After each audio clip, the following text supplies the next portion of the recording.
तथा अपने आने का प्रयोजन स्पष्ट करता है। देवी कौशिकी स्पष्ट करती हैं कि उनकी प्रतिज्ञा के अनुसार युद्ध में जो उन पर विजय प्राप्त करेगा, वे उसी से विवाह करेंगे। दूसरी ओर नारद दैत्य गुरु शुक्राचार्य का तप भंग कर देवगण का हित पूर्ण करने में व्यस्त थे। तब तक सुग्रीव शुंभ निशुंभ के पास देवी कौशिकी का उत्तर लेकर आ पहुंचा। सुनकर दोनों भाई उत्तेजित हुए और धूम्रलोचन को देवी कौशिकी के पास भेजा। भगवान भोलेनाथ और माता पार्वती के आशीर्वाद से पाप का अंत हुआ। पाप का अंत और पुण्य का प्रारंभ, ये प्रकृति का नियम है। शुंभ निशुंभ नामक असुर शक्तियों का अंत गौरी पुत्री कौशिकी के हाथों हुआ। इससे देवराज इंद्र, देवगण व नारद अत्यंत प्रसन्न हुए। समय का चक्र चलता रहा। एक अंतराल के पश्चात देवर्षि नारद के मन में भोलेनाथ व माता पार्वती के दर्शन की इच्छा जागृत हुई। यही इच्छा लिए नारद कैलाश पधारे। ओम नमः शिवाय। ओम नमः शिवाय। भगवान भोलेनाथ, कहाँ हैं आप? कहाँ है माता पार्वती? आप कहाँ हैं? नंदी, भृंगी, शिवगण कहाँ चले गए सबके सब? ओम नमः शिवाय। प्रणाम के उत्तर में मैं केवल इतना कह सकता हूँ, कल्याण हो। किंतु भगवान भोलेनाथ के लिए लगाई गई पुकार के उत्तर में तुम क्या कहोगे? देव ऋषि, माता पार्वती ने गगन विहार तथा मुक्ति नगरी काशी जाने की इच्छा प्रकट की थी। इसीलिए भगवान भोलेनाथ उनको लेकर। बस नंदी, बस, मैं सब समझ गया। कभी कभी माता पार्वती का मन भी कैलाश के इस वातावरण से उचट जाता है, इसलिए वे भ्रमण का कार्यक्रम बना लेती है। आप तो हमें केवल ये बताएं नंदी महाराज कि उन्हें गए कितना समय हुआ है? समय तो बहुत अधिक हुआ देव ऋषि। भगवान भोलेनाथ को जाकर लौटने में इतना विलंब कभी नहीं हुआ।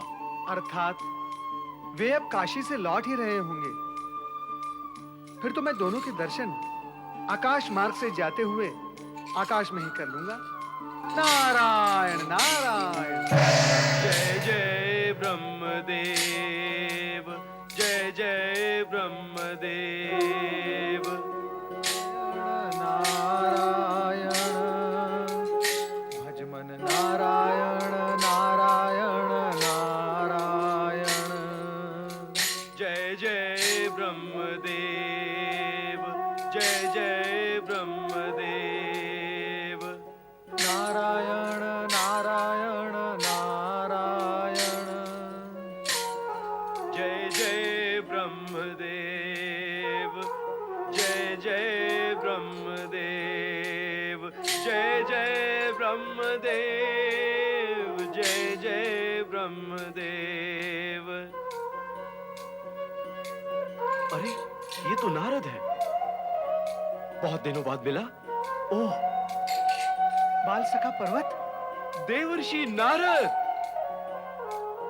पर्वत, कहाँ थे तुम इतने समय तक? और इधर किधर जा रहे हो? जय जय ब्रह्मदेव। तुम कहो, तुम कहाँ थे अब तक? तुम्हारे तो दर्शन ही दुर्लभ हो गए।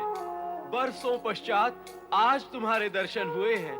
आहा, कितना सौभाग्यशाली हूं मैं। जय जय ब्रह्मदेव। सखा पर्वत, मैं तो आकाश, पाताल, पृथ्वी, इन तीनों मार्गों से सदा भ्रमण करता रहता हूँ, किंतु तुमसे कभी भेंट नहीं हुई। रहते कहाँ हो तुम? नारद, हम दोनों देवगुरु बृहस्पति के आश्रम में साथ साथ पढ़े और बड़े हुए हैं। इस नाते हम दोनों बाल सखा, सहपाठी व मित्र हैं। हमारा एक और संबंध भी है। तुम परमपिता ब्रह्मा जी के मानस पुत्र हो और मैं ब्रह्मा जी की मानस पुत्री ऋषिका का पुत्र हूं। इस नाते तुम मेरे मामा हुए और मैं तुम्हारा भांजा। दो दो संबंध होने के बाद भी दीर्घ काल तक हमारी भेंट नहीं हुई। क्या ये विडंबना नहीं? नहीं पर्वत, दुखी होने का कोई कारण नहीं। हम दोनों की भेंट ना होने पर भी हम दोनों के मन में एक दूसरे के प्रति सद्भावना और प्रेम है। तुम क्या समझते हो? जो मामा भांजा, चाचा भतीजा, भाई भाई प्रतिदिन मिलते रहते हैं, भेंट करते रहते हैं, उन लोगों में क्या अधिक प्रेम, सद्भावना होती है?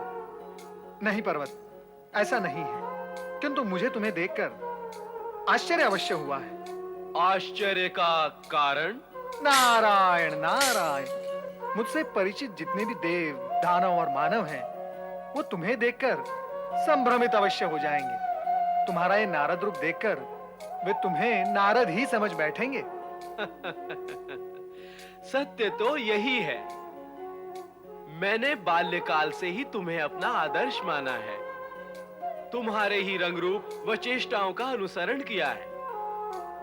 तुम नारायण के भक्त हो और मैं नाना ब्रह्मदेव का। तुम हर समय नारायण का जाप करते हो और मैं ब्रह्मदेव का। जय जय ब्रह्मदेव। बरसों तक जाप और तपस्या करने के पश्चात भी मुझे आज तक कोई वरदान प्राप्त नहीं हो सका। लंबे समय तक ब्रह्मलोक और विष्णु लोक की खोज में भटकता रहा, परंतु उनका पता भी ना पा सका। मित्र पर्वत, उद्देश्य प्राप्ति के लिए सच्ची भक्ति भावना का होना आवश्यक होता है। अर्थात मेरी भक्ति भावना सच्ची नहीं है? होती तो तुम सफल अवश्य हो जाते। तुमने नारद के बाहरी रूप रंग को तो धारण कर लिया, वो भी अपने तन पर, किंतु तुम वो नहीं धारण कर पाए अपने मन में जो नारद क्षण क्षण, पल पल धारण किए घूमता रहता है, फिरता रहता है। वो क्या है जो मन में धारण करना होता है? निष्ठा, भक्ति, परमार्थ, लोक कल्याण की भावना, पर पीड़ा, क्या ये सब तुम्हारे मन में है? तुम्हारा मौन इस सत्य का प्रमाण है पर्वत कि तुम आंतरिक सुचिता के आधार पर नहीं, बाहरी आडंबर के आधार पर उपलब्धियां प्राप्त करना चाहते हो। प्राणी दूसरों का रूप धारण करके उसके अनुरूप तो नहीं हो सकता। तो अब तुम ही बताओ कि मुझे तुम्हारे जैसी सिद्धियां कैसे प्राप्त हो सकती हैं? मैं चाहता हूं कि मुझे ब्रह्मा, विष्णु, महेश के दर्शनों की शक्ति प्राप्त हो और तीनों लोकों में गमन करने की सुविधा भी प्राप्त हो। मित्र पर्वत, मैंने तुम्हें अभी अभी बताया कि इसके लिए मन में श्रद्धा, निष्ठा, भक्ति जागृत करनी होगी, मन में दर्शन की इच्छा जगानी होगी। मैं समझ गया यह सब तुम्हारे लिए संभव ही नहीं, फिर भी तुम मेरे बाल सखा और परम मित्र तो हो ही। भांजा भी हूं। हाँ हाँ, मानता हूं। और इसीलिए ब्रह्मलोक जाकर परमपिता ब्रह्मा जी से मैं तुम्हारी प्रार्थना करूंगा और उनसे कहूंगा कि अपने नाती, मेरे भांजे, अपने परम भक्त पर्वत पर कृपा करें, उसे एक बार दर्शन देकर वरदान दें और उसका जीवन सफल करें। नारायण नारायण। तुम तो मुझे पाकर धन्य नहीं हुए, पर मैं तो तुम्हें पाकर आज धन्य हो गया हूं। तुम्हारी प्रार्थना का ब्रह्मदेव क्या उत्तर देंगे, तुम शीघ्र ही मुझे बताना। मैं अत्यंत व्यग्रता और व्याकुलता से तुम्हारी प्रतीक्षा करूंगा। नारायण नारायण। कहां करोगे मेरी प्रतीक्षा? कहां होगी भेंट तुमसे? कहां छिपते रहते हो? तुम्हारा निवास स्थान भी तो ज्ञात नहीं। अपना निवास स्थान तो बताओ मुझे। मैं मंदाकिनी नदी के तट पर एक पर्वत के नीचे रहता हूं। वहीं मेरा छोटा सा आश्रम है। आश्रम में अकेले ही रहते हो या सहपरिवार? नहीं नहीं नहीं, जब तक सिद्धि प्राप्त नहीं होती अकेला ब्रह्मचारी ही रहूंगा। तो अब यह निश्चित रहा कि शीघ्र ही पुनः हमारी भेंट होगी। हाँ मित्र, तुम्हारे हित में हमारी भेंट शीघ्र ही होगी। नारायण नारायण। जय जय नारायण, ब्रह्मदेव, जय जय ब्रह्मदेव।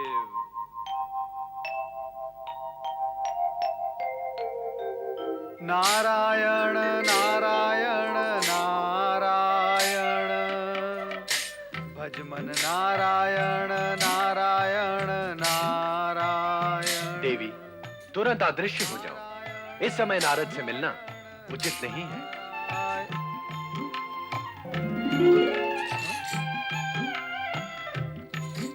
भोलेनाथ, माता पार्वती, कहां चले गए आप?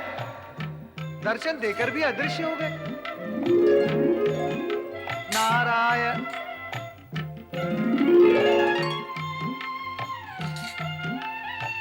प्रभु, ये कैसी आंख मिचोली है मेरे साथ? अपराध क्या है मेरा? भूल क्या हो गई मुझसे प्रभु? कहें आप कहां हैं? हे भोलेनाथ, आप चाहे जितना मेरे साथ आंख मिचोली और विनोद कर लें, परंतु मैं आज आपके दर्शन करके ही रहूंगा। नारायण नारायण। स्वामी, आप अपने परम भक्त नारद के साथ ये विनोद क्यों कर रहे हैं? देवी, हम सदा ही नारद को सरलता से मिल जाते हैं और वे अपने प्रश्नों का समाधान पाकर तुरंत चले भी जाते हैं, किंतु इस बार हम उनसे तपस्या करवाना चाहते हैं। माता, क्या हो रहा है ये? भगवान भोलेनाथ मेरे प्रति इससे पूर्व इतने निष्ठुर कभी नहीं हुए। माता, आप कृपया मुझे बताएं कि मुझसे कोई अपराध हो गया है? भगवान भोलेनाथ मुझसे रुष्ट क्यों हैं? नहीं नारद, प्रभु तुमसे रुष्ट नहीं है। रुष्ट नहीं है? तो फिर वे मुझे दर्शन क्यों नहीं देते? दर्शन देने से पूर्व वे तुमसे तपस्या करवाना चाहते हैं, किंतु पहले तुम ये बताओ कि उनके दर्शन की इच्छा किस प्रश्न के समाधान के लिए है? माता, मेरा सबसे पहला प्रश्न यह है कि भगवान भोलेनाथ मुझे दर्शन कब देंगे? अब आप मेरे इस प्रश्न का समाधान तो कर नहीं सकेंगी। आपने तो केवल इतना बता दिया कि भगवान भोलेनाथ मुझसे तपस्या करवाना चाहते हैं। अब भगवान भोलेनाथ मुझसे तपस्या क्यों करवाना चाहते हैं, ये तो आपने बताया ही नहीं। अब जबकि आपके श्रीमुख से ये सत्य प्रकट हो ही चुका है कि वे मुझसे तपस्या करवाना चाहते हैं, सो मैं तपस्या करूंगा माता। मैं तपस्या अवश्य करूंगा, क्योंकि भगवान भोलेनाथ की इच्छा के सम्मुख हम सब विवश हैं और भगवान भोलेनाथ के दर्शन प्राप्त करने के लिए, उनकी इच्छा पूर्ण करने के लिए मैं अब तपस्या करूंगा, अवश्य करूंगा। और तपस्या करने की अब तो मैंने ठान ही ली है। अब आप मुझे आज्ञा दें।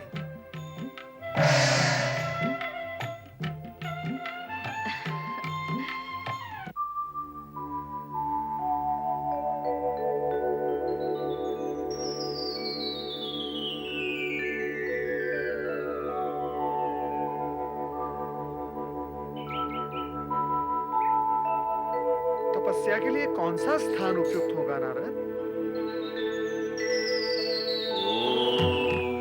नमः शिवाय, ओम नमः शिवाय, ओम नमः शिवाय। नारायण नारायण। दधीची ऋषि का यह आश्रम उपयुक्त और अनुकूल स्थान है तपस्या करने के लिए। दधीची दाम्पत्य के साथ बैठकर तपस्या करने से मुझे भी उनकी तपस्या का लाभ होगा। चलो नारद, दधीची आश्रम चले। नारायण नारायण। ओम नमः शिवाय, ओम नमः शिवाय, ओम नमः शिवाय, ओम नमः शिवाय, ओम नमः शिवाय, ओम नमः शिवाय, ओम नमः शिवाय, ओम नमः शिवाय, ओम नमः शिवाय, ओम नमः शिवाय, ओम नमः शिवाय,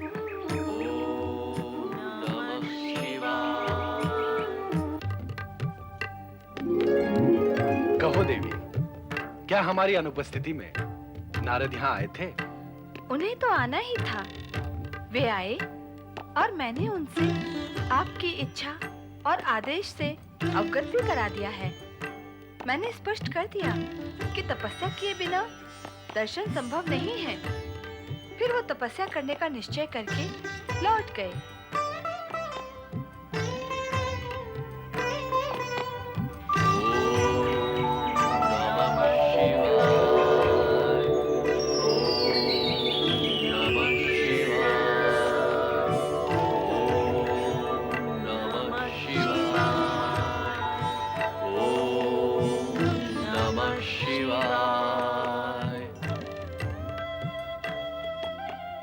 स्वामी, नारद कहाँ हैं?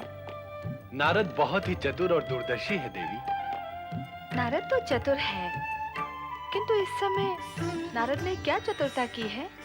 वे उसी स्थान पर तपस्या करने बैठ गए हैं जहां हम जैसा पुत्र पाने के लिए महर्षि दधीचि और उनकी धर्मपत्नी सुवर्चा वर्षों से तपस्या कर रहे हैं। अब तो हमें उन्हें दर्शन देने ही होंगे।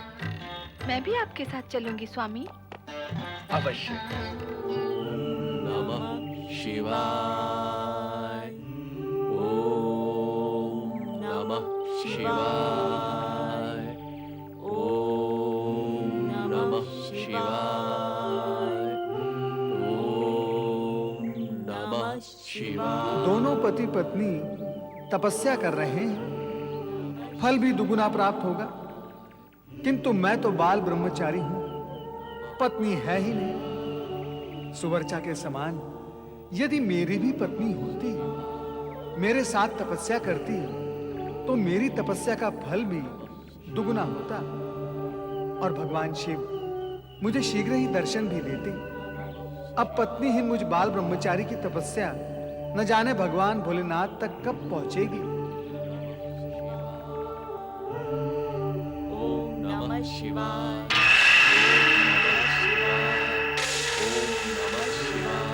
महर्षि दधीचि एवं देवी सुवर्चा, आंखें खोलो। आंखें खोलो ऋषिवर, आंखें खोलो। भगवान भोलेनाथ, माता पार्वती, जय भोलेनाथ, जय माता पार्वती, जय भोलेनाथ, उठो ऋषिवर। जय माता पार्वती।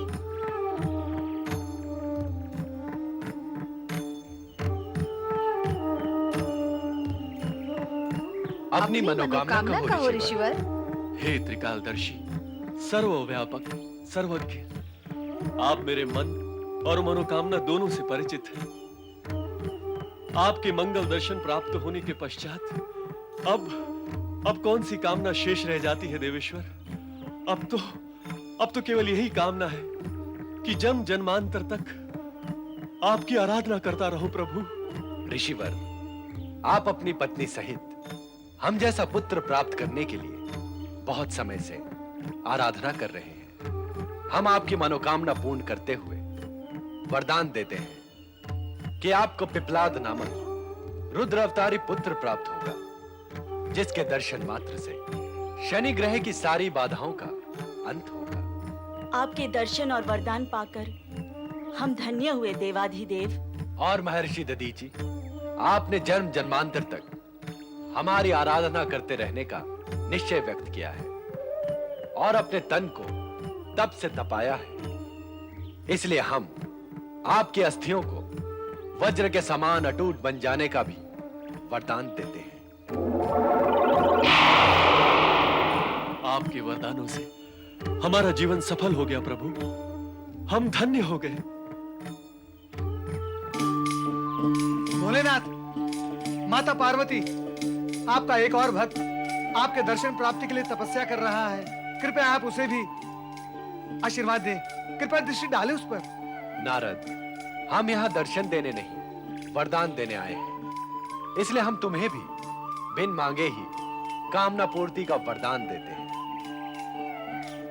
नारद, अब से कुछ ही समय पूर्व तुमने मन ही मन ये कामना की थी कि यदि तुम्हारी भी पत्नी होती और तुम्हारे साथ तपस्या करती, तो तुम्हारी तपस्या का ताप भी द्विगुना हो जाता। तो क्या हुआ भोलेनाथ? हुआ नहीं, होगा। क्या? हम तुम्हें वरदान देते हैं कि तुम्हें शीघ्र ही एक निष्ठावान धर्म पत्नी प्राप्त होगी। मैं बाल ब्रह्मचारी हूँ प्रभु, मुझे नहीं चाहिए आपका विचित्र और विनाशकारी वरदान। आप हंस रही हैं भोलेनाथ, आप अपना ये वरदान वापस ले लें। देख रहे हैं ना आप, मेरी जग हंसाई आरंभ हो चुकी है। एक बार दिया हुआ वरदान वापस नहीं लिया जाता नारद। अब तो तुम्हें गृहस्थ जीवन का आनंद भोगना ही होगा। तुम्हारा कल्याण हो। और हाँ नारद, अगली बार कैलाश पर अकेले नहीं आना। आओ तो अपनी धर्मपत्नी को साथ लेकर ही आना। नारायण नारायण के द्विगुणे उच्चारण से कैलाश भी गूंज उठेगा। आप भी माता, माता आप भी।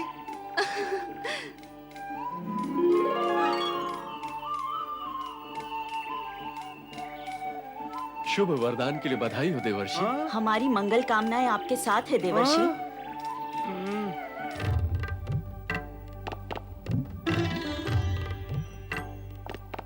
स्वामी, आपने बाल ब्रह्मचारी नारद को गृहस्थ जीवन का विचित्र वरदान क्यों दे दिया? वरदान हमने दिया नहीं देवी, उन्होंने लिया है।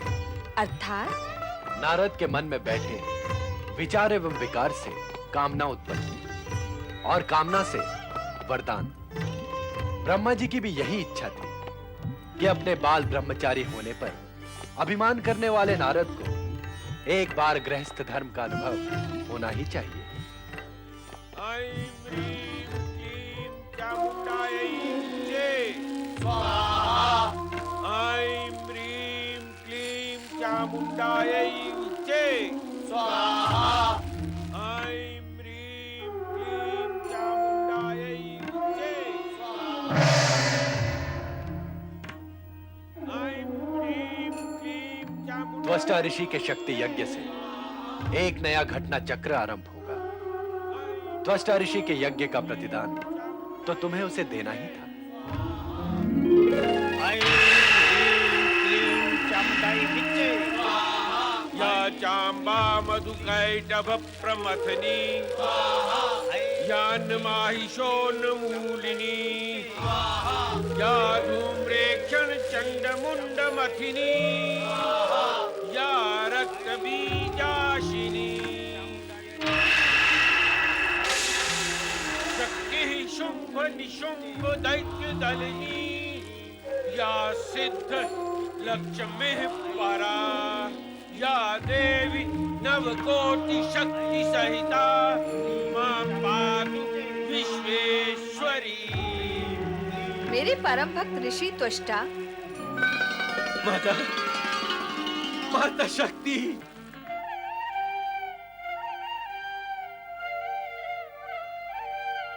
स्वामी, आप क्या मेरे मन में उठे प्रश्न को जानकर मुस्कुरा रहे हैं? देवी, हम जानते हैं कि तुम हमारी सृष्टि रचना और विधान की विचित्रता पर चकित हो रही हो। तुम सोच रही हो कि त्वष्टा की शक्ति उपासना का उद्देश्य क्या है और इसका परिणाम क्या होगा। स्वामी, मेरे मन का प्रश्न तो आपने जान ही लिया, अब इसका उत्तर भी दे। इस समय इस प्रश्न का उत्तर देना हमारे लिए संभव नहीं है देवी। हाँ, हम संकेत अवश्य दे सकते हैं। इसका अर्थ तो यही हुआ कि आप भावी और विशेष सत्य मुझसे छुपाना चाहते हैं। प्रणाम परमपिता। प्रणाम माता। तुम्हारा कल्याण हो। कल्याण? नारायण नारायण, भगवान भोलेनाथ ने तो मेरे कल्याण का आयोजन कर डाला। फिर आप मेरे कौन से कल्याण की बात कर रहे हैं परमपिता? माता, क्या आप मुझसे रुष्ट हैं? क्या मुझसे कोई अपराध हो गया है? आपने मेरे प्रणाम का उत्तर नहीं दिया। मैं तुमसे नहीं, ब्रह्मदेव से रुष्ट हूं नारद। क्यों भला? इसलिए कि इन्होंने मेरे प्रश्न का उत्तर नहीं दिया और अब वे तुम्हारी प्रश्नावली का उत्तर देंगी अथवा नहीं, यही जानना चाहती हूँ। आप रुष्ट न हो माता। परमपिता ब्रह्मा जी से करने के लिए मेरे पास प्रश्न है ही नहीं। अब तो मैं स्वयं ही एक प्रश्न बन गया हूँ। ऐसा क्यों कह रहे हो नारद? जो सत्य है वही कह रहा हूँ परमपिता। आपको तो ज्ञात होगा ही, मैंने तपस्या करके भगवान भोलेनाथ से एक विचित्र प्रकार का वरदान ना चाहते हुए भी प्राप्त कर लिया है। अब उस वरदान का परिणाम क्या होगा ये मैं नहीं जानता। ये सत्य है नारद कि तुम पर शीघ्र ही घोर विपत्ति आने वाली है। तुम सावधान रहना। कैसी विपत्ति परमपिता? देखो नारद, भगवान शिव ने वरदान दिया है तो ये निश्चित है कि तुम्हें धर्म पत्नी अवश्य प्राप्त होगी। तुम इससे बच नहीं सकते, इसलिए मानसिक रूप से इसके लिए तैयार हो जाओ। विधि को टालना तो विधाता के भी वश में नहीं है। जो होगा सहन करूंगा। किंतु क्या कुछ प्रश्न करना चाहते हो? हाँ नारद, प्रश्न करने ही तो आए हैं और आपको उसका उत्तर देना है। प्रश्न नहीं, सूचना है माता। परमपिता, अचानक मेरी भेंट मेरे बाल सखा और भांजे तथा आपके नाती पर्वत से हो गई। वह आपका परम भक्त है, वह आपके नाम की धुन जगाता ही रहता है। ये तो हुई सूचना।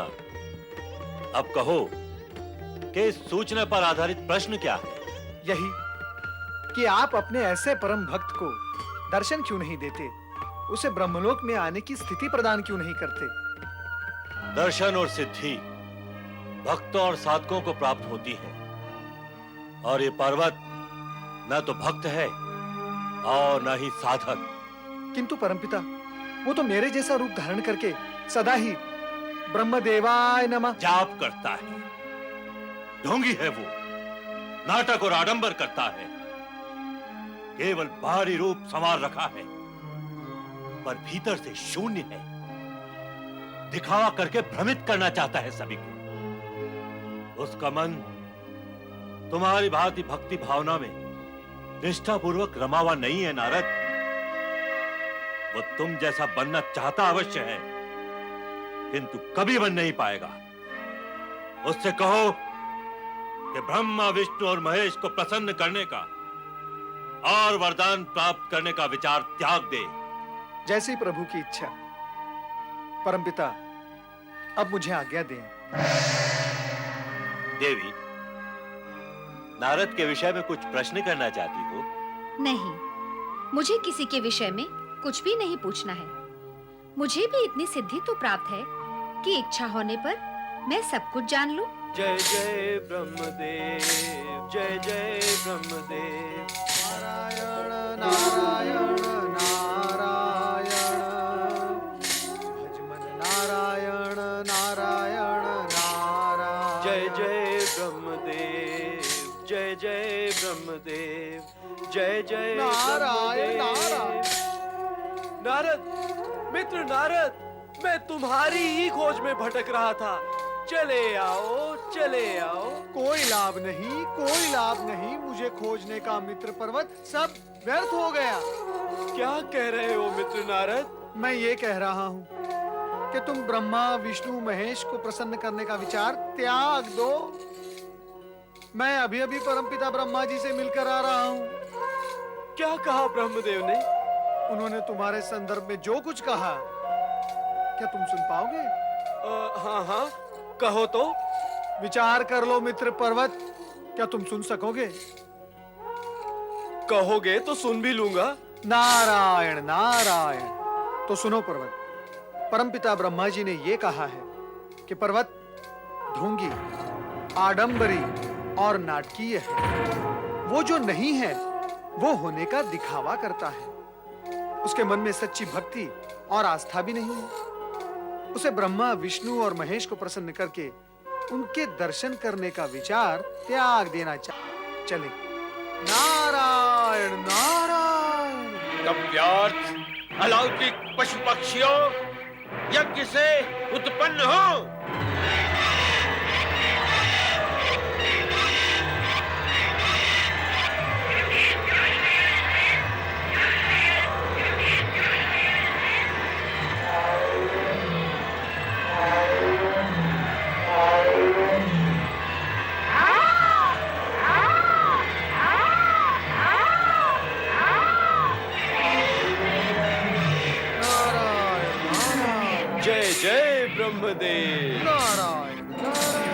जय जय ब्रह्मदेव। मित्र नारद, कहो पर्वत। क्या तुम भी वही देख रहे हो जो मैं देख रहा हूँ? मैं भी यही प्रश्न तुमसे पूछने वाला था। मैं तो ये कब से देख रहा हूँ। मां जगदम्बे का वरदान फलित हुआ। मेरी चमत्कारी सिद्धियां सफल हुई। जय जगदम्बे मां।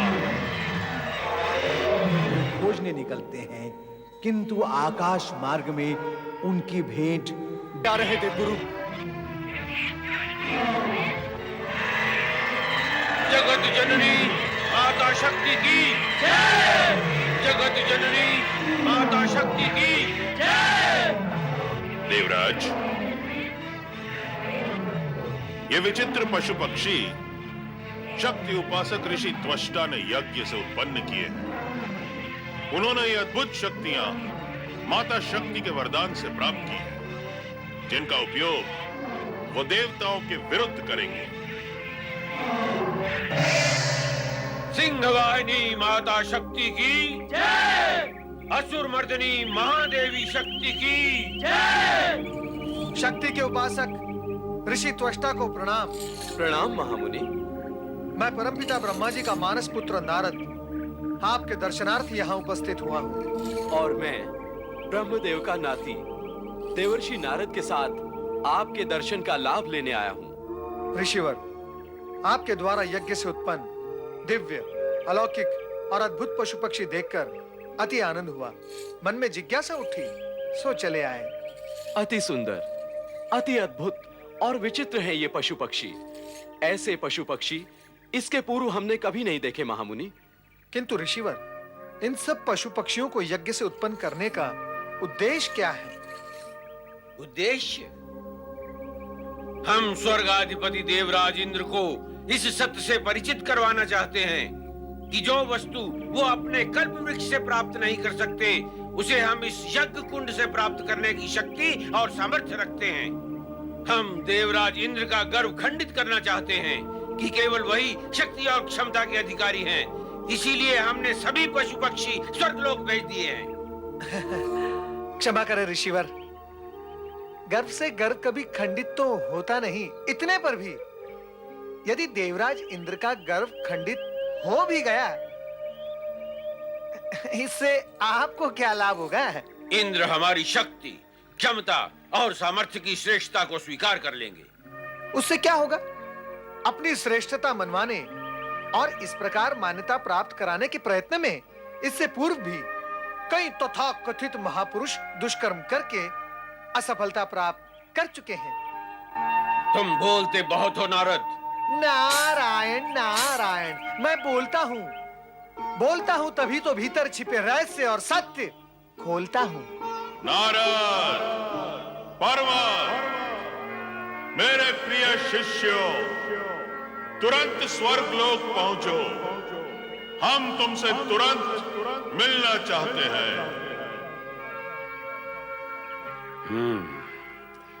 लगता है इंद्र, देवगण और गुरु बृहस्पति हमारे चमत्कारों से प्रभावित हो चुके हैं।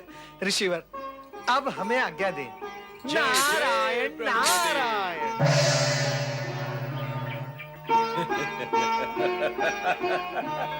नारायण नारायण। जय जय ब्रह्मदेव।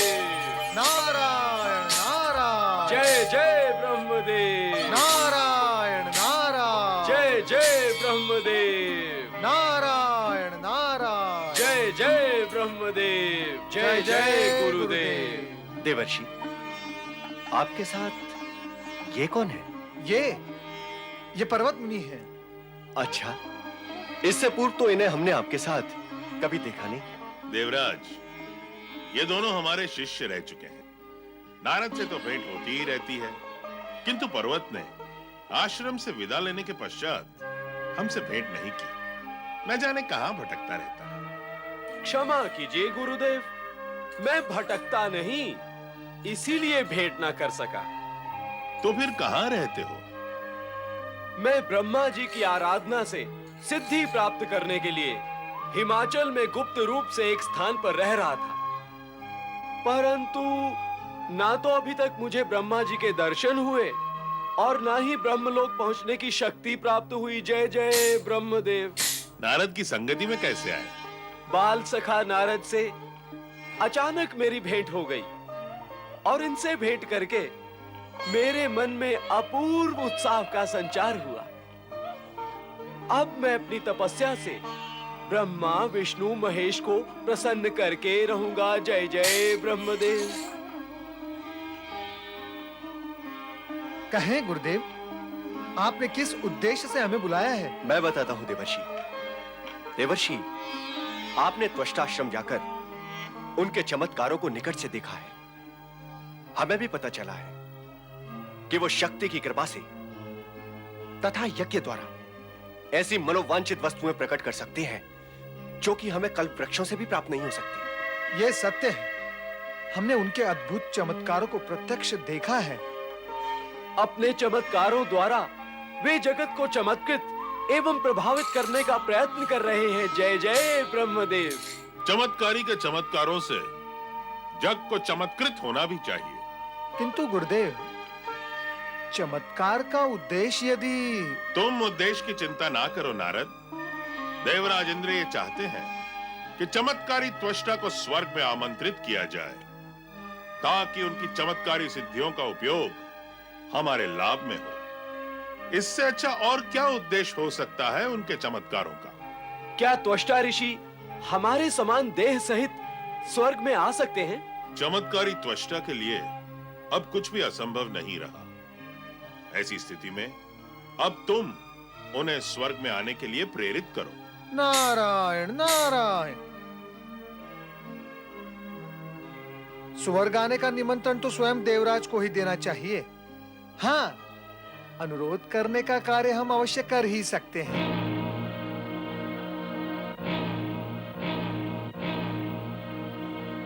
परंतु कहीं उन्होंने हमारा आमंत्रण ठुकरा दिया तो? जब नारद, देव ऋषि नारद हमारे साथ हैं, तब तक चिंता का कोई कारण नहीं है देवराज। वो अपने प्रभाव, वाक्पटुता और व्यवहार कुशलता का उपयोग करके ये सुनिश्चित कर देंगे कि त्वष्टा आपका निमंत्रण स्वीकार करने पर विवश हो जाए।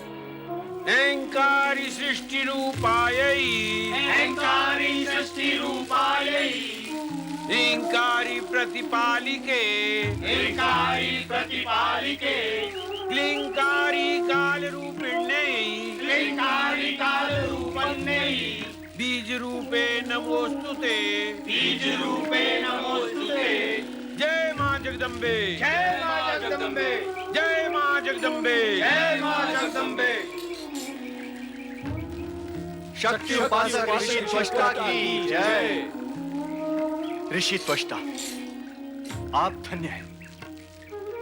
आपकी चमत्कारी सिद्धियों की प्रशंसा कैसे की जाए, ये मैं नहीं समझ पा रहा हूं।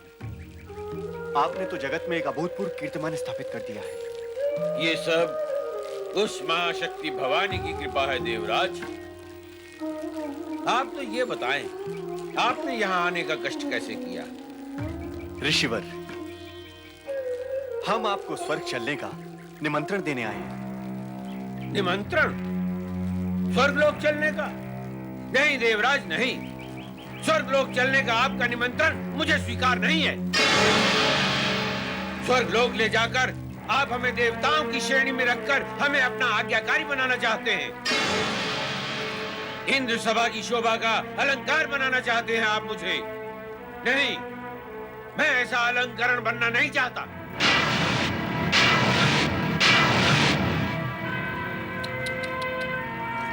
ऋषिवर, आपको भ्रम हुआ है। देवराज इंद्र आपके चमत्कार को मान्यता देकर आपको स्वर्ग में सम्मानित करना चाहते हैं। स्वर्ग में आपका स्थान और श्रेणी देवताओं से श्रेष्ठ होगी। और ऋषिवर, आपको स्वर्ग में गुरु जैसा सम्मान प्राप्त होगा। असंभव, सर्वथा असंभव। जब स्वर्गलोक में देवगुरु बृहस्पति गुरु के स्थान पर सम्मानित है, तो हमें गुरु का स्थान प्राप्त कैसे होगा? देवराज, यदि आप इन्हें स्वर्ग ले जाना चाहते हैं, तो इन्हें आपको गुरु का सर्वोच्च स्थान देना ही होगा। ऋषिवर, आपका स्थान देवगुरु बृहस्पति के स्थान के समकक्ष होगा। अब तो आप स्वर्ग चलेंगे ना? चलूंगा, किंतु आपको स्वर्गलोक में शक्ति उपासना की नई परंपरा प्रारंभ करनी होगी। अर्थात? आप, देवगुरु बृहस्पति, देवी शची और सभी देवगण को माता शक्ति की नियमित रूप से पूजा उपासना करनी होगी। ऋषिवर, हम आपकी हर इच्छा का सम्मान करेंगे। बस अब आप शीघ्र ही स्वर्गलोक चढ़कर उस लोक को अपनी उपस्थिति से पवित्र करें। देवराज इंद्र, मान, सम्मान और प्रतिष्ठा के बंधन में आपने हमें बांध लिया है। अब तो हमें आपकी इच्छा का सम्मान करना ही होगा। इंद्र से मान्यता प्राप्त करने के फेर में पड़कर ही तो तुम चमत्कार कर रहे थे ऋषि त्वष्टा। अब जाओ स्वर्ग और देखो विधि का खेल। आप दोनों के सहयोग से ऋषि त्वष्टा कृपालु होकर हमारे साथ स्वर्ग चल रहे हैं। आप दोनों हमारे धन्यवाद के पात्र हैं। आइए ऋषिवर, स्वर्ग के लिए प्रस्थान करें। चलिए देवराज इंद्र। आओ मित्र नारद, अब हम दोनों साथ साथ चलकर पृथ्वी विहार करें। पृथ्वी विहार? नारायण नारायण। किंतु मित्र, हम जाएंगे कहां? पहले तो तुम मेरे आश्रम में चलकर मेरे अतिथि बनो, उसके बाद वहां चलकर विचारेंगे कि कहां चलना है। मित्र, मेरी विवशता यह है कि मैं एक ही स्थान पर अधिक समय तक अतिथि बनकर नहीं रह सकता। यदि पृथ्वी भ्रमण करना ही है तो आओ हम आकाश मार्ग से चलें। ये उचित रहेगा, चलिए। नारायण नारायण। स्वर्गाधिपति देवराज इंद्र की, शक्ति उपासक ऋषि त्वष्टा की, शक्ति उपासक ऋषि त्वष्टा की। देवी शची, ऋषि त्वष्टा ज्ञानी ध्यानी ही नहीं, अनेक चमत्कारी सिद्धियों के स्वामी भी हैं।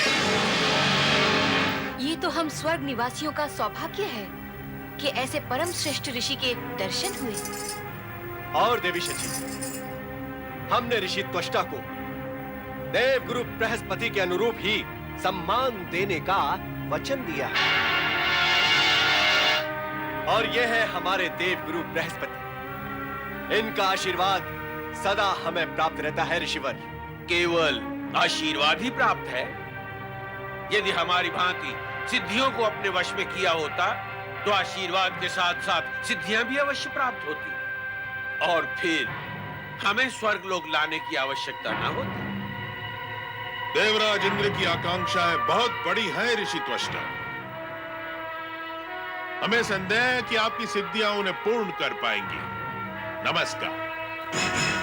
देवराज इंद्र, दिए गए वचन के अनुसार आप शीघ्र ही शक्ति मंदिर की स्थापना करें और शक्ति पूजा उपासना प्रारंभ करें।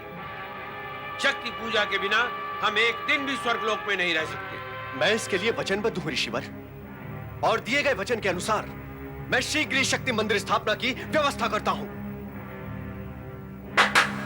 देव शिल्पी विश्वकर्मा को बुलाया जाए। देव शिल्पी विश्वकर्मा आ रहे हैं ऋषिवर, और वो देखते ही देखते शक्ति मंदिर का निर्माण कर डालेंगे। आज्ञा करे देवराज। देव शिल्पी विश्वकर्मा, आप यथाशीघ्र स्वर्ग में शक्ति मंदिर का निर्माण करें। स्वर्ग में शक्ति मंदिर? हाँ देव शिल्पी, अब से स्वर्ग में शक्ति पूजा की प्रथा एवं परंपरा आरंभ होगी। आप शीघ्र ही इस कार्य को पूर्ण करें।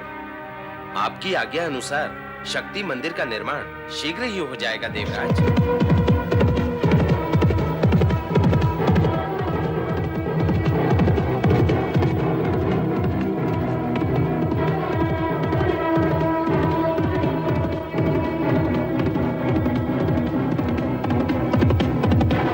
नारायण नारायण। रक्षा करो प्रभु, रक्षा करो। देख रहे हो पर्वत, राजा संजय अपने सैनिकों से बिछुड़कर आगे निकल गए हैं और वे अब दस्युओं के समीप पहुंच गए हैं।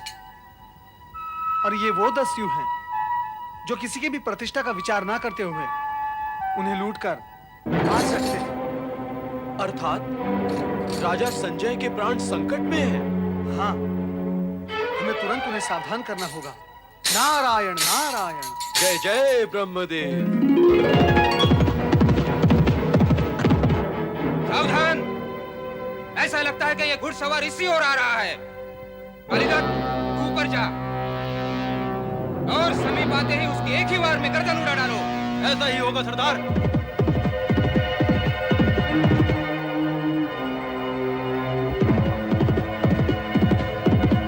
सावधान राजन, सावधान। अब आगे न जाएं। आगे अत्यंत हिंसक और भयंकर दस्युओं का वास है। युद्ध और संघर्ष दोनों का समय ही नहीं देते, तुरंत वार करके समाप्त कर देते हैं। कृपया आप आगे न जाएं। हमारे राज्य में प्रजा को लूटने और मारने वाले दस्यु रहते हैं। ये हमारे लिए लज्जा और खेद का विषय है। कलंक है हमारे नाम, काम और हमारी व्यवस्था पर। और तुम हमें उस ओर बढ़ने से रोक रहे हो जिधर दस्यु हैं। यदि मैं उस ओर नहीं गया तो क्या उनकी संख्या बढ़ नहीं जाएगी? और यदि दस्युओं की संख्या बढ़ गई तो क्या प्रजा को संकट नहीं होगा? यदि मैं राजा होकर दस्युओं की संख्या बढ़ने देता हूं तो क्या यह प्रजा के साथ विश्वासघात नहीं होगा? मुनिवर, जिधर दस्यु हैं, आप मुझे उस दिशा में जाने से रोककर एक दुष्कार्य नहीं कर रहे हैं। मेरा और मेरी प्रजा का अहित नहीं कर रहे हैं। नहीं, मैं आपकी एक नहीं सुनूंगा। राजन, कर्तव्य और दायित्व से पूर्ण आपके वचन सुनकर मैं सुखद आश्चर्य से अभिभूत हुआ। अपनी प्रजा के लिए इतना विचार करने वाला कौन राजा है जितना आप कर रहे हैं? अपनी प्रजा के लिए अपने प्राणों की चिंता किए बिना अराजकता के दोष को मिटा देने वाली आपकी भावना अभिनंदनीय है। किंतु राजन, आप अकेले हैं और वे संख्या में बहुत अधिक। इस शक्ति परीक्षण में संतुलन नहीं है। मुनि वेशधारी महाराज, हम एक राजा हैं और एक राजा को भयभीत करके आप उसे उसके कर्तव्य और दायित्व से परे हटाना चाहते हैं। प्रजा के प्राणों पर खड़े इस संकट को क्या हम खड़ा रहने दें? हत्यारों की उपस्थिति को क्या हम राज्य के माथे पर एक कलंक बनकर लगा रहने दें? स्वयं राजमहलों में सभी सुख सुविधाओं को भोगें और प्रजा को दुष्टों की दया दृष्टि पर छोड़ दें? नहीं महाराज, यदि कल हमारी प्रजा ने नीति और न्याय के धरातल पर खड़े होकर हमसे यह प्रश्न किया कि एक राजा का कर्तव्य क्या होता है, तो हम क्या उत्तर देंगे? प्रजा को यदि भरमा भी लिया तो मृत्यु के पश्चात भगवान को क्या उत्तर देंगे? निष्ठा और कर्तव्य से मुख मोड़कर मृत्यु के पश्चात इस पार और उस पार नरक के द्वार हमारे लिए खुले ही हैं। हम उन दस्युओं को दंड अवश्य देंगे। राजन, आपकी प्रजावत्सलता, कर्तव्य निष्ठता अभिनंदनीय है। मैं प्रभावित हुआ। किंतु राजन, प्रश्न यह है कि इतने सीमित साधन के साथ आप अपने साध्य में सफल हो सकेंगे? क्या आप अकेले उन प्राण घातकों को दंड दे सकेंगे? कदापि नहीं। निसंदेह वे दंडनीय है ही। एक राजा होने के नाते आपका यह कर्तव्य है कि आप उन्हें समाप्त करें। किंतु उनसे बड़ी शक्ति अपने साथ लेकर यदि आप अकेले वहां गए तो ना आपका उद्देश्य पूर्ण होगा, ना ही आपके प्राणों की रक्षा हो सकेगी। राजन, आपका जीवन अमूल्य है, उस पर प्रजा का अधिकार है। इसलिए प्रजा के हित में आपकी रक्षा अनिवार्य है। राजन, आप राजधानी लौटकर पर्याप्त संख्या में सैन्य बल लेकर आए, तब आप भी सुरक्षित रहेंगे और वे भी दंडित हो सकेंगे। मुनिवर, आपका परामर्श बुद्धिमता से पूर्ण है। हम ऐसा ही करेंगे। प्राण रक्षा और उचित परामर्श के लिए आपका धन्यवाद। प्रभु आपका कल्याण करें।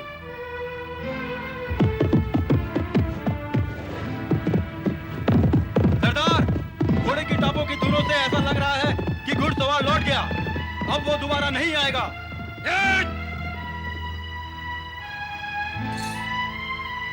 लौट गए राजा।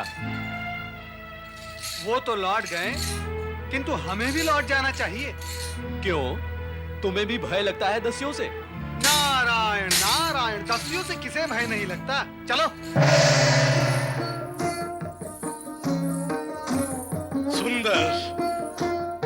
अति सुंदर। आहा, ऐसा मनोहारी शक्ति स्वरूप देखकर हार्दिक आनंद आ गया। सिंहवाहिनी माता शक्ति की जय, असुर मर्दिनी माता शक्ति की जय।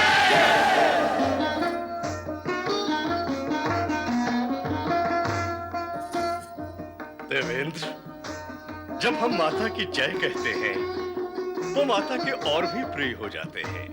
वो कैसे ऋषिवर? देवराज, ज का अर्थ है जगत एवं य का अर्थ है यश, अर्थात संपूर्ण जगत में माता का यश व्याप्त हो, अर्थात माता का गुणगान करने वाला भी माता की ही भांति निर्भय, शक्तिशाली, दयालु एवं कृपालु हो। जब माता के गुण हमारे जीवन में प्रवेश करेंगे तो क्या हम माता के और भी प्रिय नहीं बनेंगे? तब क्या माता अपने प्रिय भक्तजनों के प्रति और भी दयालु और कृपालु नहीं बनेगी? अवश्य होगी ऋषिवर, अवश्य ही होगी। माता तो सदा अपने पुत्रों का हित ही चाहती है। यही सत्य है देवराज।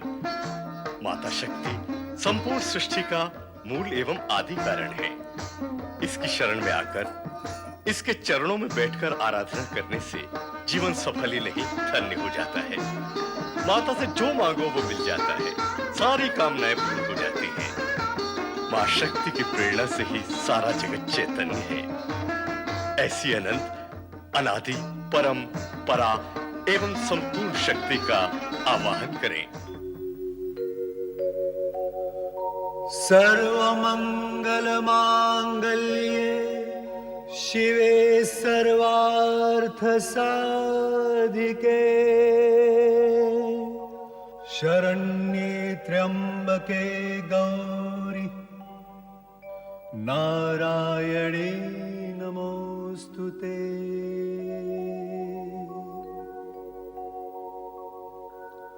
शरणागत दीनार्त परित्राण परायणे सर्वस्यार्ति हरे देवी नारायणी नमोस्तुते। सर्वस्वरूपे सर्वेशे सर्वशक्ति समन्विते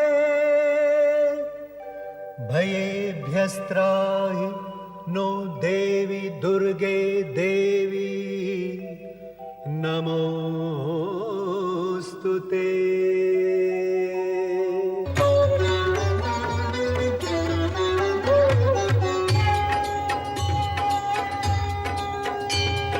जय जय हो जय मां दुर्गे जय जय हो, जय जय हो जय मां दुर्गे जय जय हो।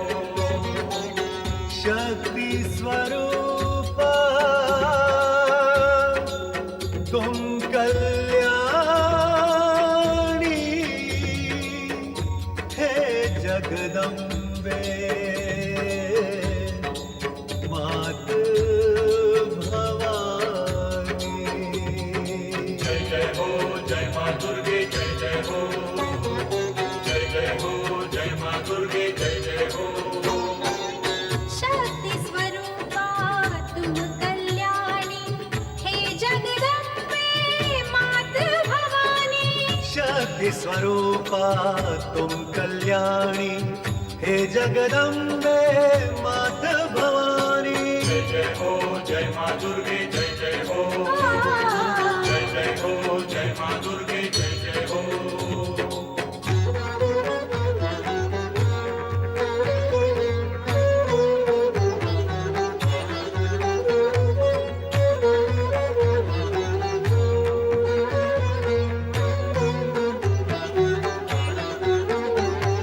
विधि निधि हो आदि अनादि तुम अविचल अविनाशी। सिद्धिदात्री तुम जग जननी दुख में आनंद राशि। युगों से हर एक पल है तुम्हारे ओ, युगों से हर एक पल है तुम्हारे दर्शन का अभिलाषी। जय जय हो जय मां दुर्गे जय जय हो, जय जय हो जय मां दुर्गे जय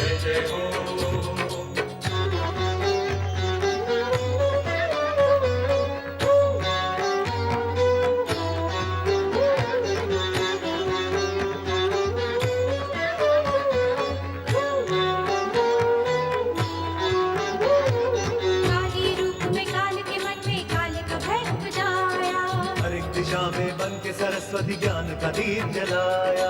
लक्ष्मी की छवि धारण करके लक्ष्मी की छवि धारण करके धन वैभव बरसाया। जय जय हो जय माँ दुर्गे जय जय हो, जय जय हो जय माँ दुर्गे जय जय हो।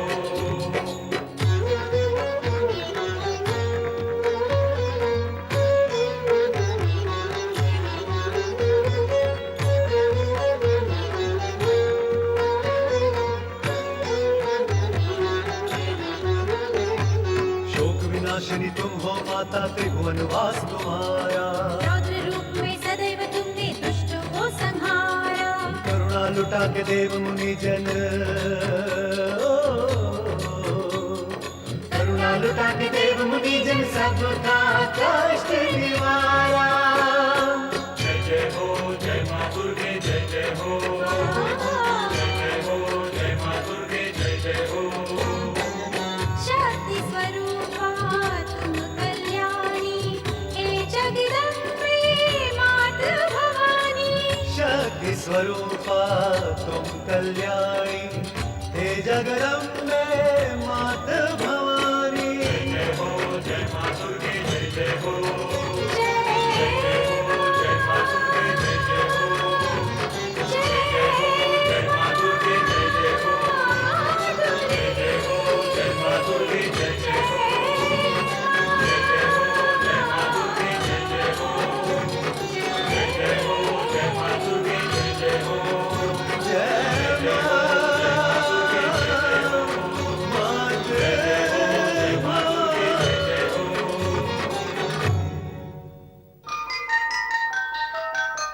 अब स्वर्गलोक को माता शक्ति की कृपा अवश्य प्राप्त होगी। आप दोनों प्रतिज्ञा करें कि नियमित रूप से माता शक्ति की आराधना करेंगे। अवश्य ऋषिवर। हाँ ऋषिवर, हम नित्य माता शक्ति की आराधना करेंगे। देवी शची, इस सत्य को भी मन में धारण कर लें कि माता शक्ति की आराधना से महादेव की कृपा स्वयं भी प्राप्त हो जाती है। कारण शिव और शक्ति दोनों एक दूसरे के पूरक हैं। शक्ति के बिना शिव अपूर्ण है और शिव के बिना शक्ति।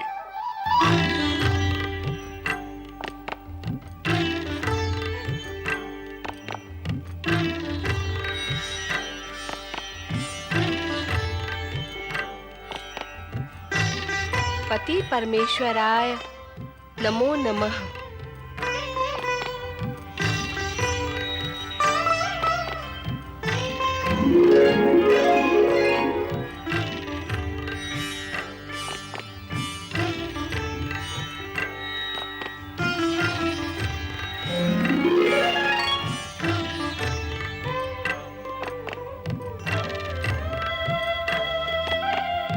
मुझे इतना ध्यानपूर्वक क्यों देख रहे हैं स्वामी? त्वष्टा ऋषि ने स्वर्गलोक में तुम्हारे शक्ति स्वरूप की धूम मचा दी है। जिन देवताओं ने केवल स्वार्थवश तुम्हारा स्मरण किया था, वे ही अब स्वर्गलोक में शक्ति स्थल की स्थापना कर तुम्हारी आराधना कर रहे हैं। अब तुम हमें ऐसे क्यों देख रही हो, जैसे ये सत्य तुम्हें ज्ञात ही ना हो? क्या तुम नहीं जानती कि स्वर्गलोक में तुम्हारी आराधना आरंभ हो गई है? मैं जो भी जानती हूँ वो मैं आपके मुख से सुनना चाहती हूँ। देवी, नारद को वरदान देने के पश्चात तुम तो उन्हें सर्वथा भूल ही गई। हाँ स्वामी, आपने नारद को धर्म पत्नी की प्राप्ति का वरदान दिया था। क्या वो ग्रस्त बन गए? अब तक तो नहीं बने, किंतु बनने की स्थिति के समीप अवश्य पहुंच गए हैं।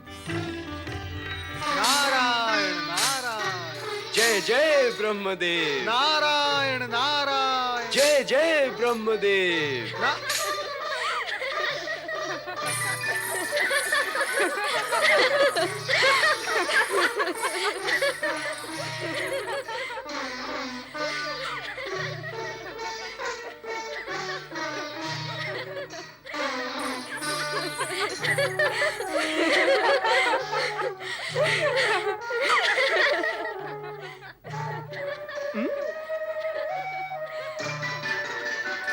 मित्र पर्वत, क्या सोच रहे हो? वही जो तुम सोच रहे हो। ये कैसे जान लिया कि मैं क्या सोच रहा हूँ? अपने दिव्य ज्ञान से। क्या कहता है तुम्हारा दिव्य ज्ञान? यही कि तुम जानना चाहते हो कि वो सुंदरी कौन है। मैं भी यही जानना चाहता हूँ।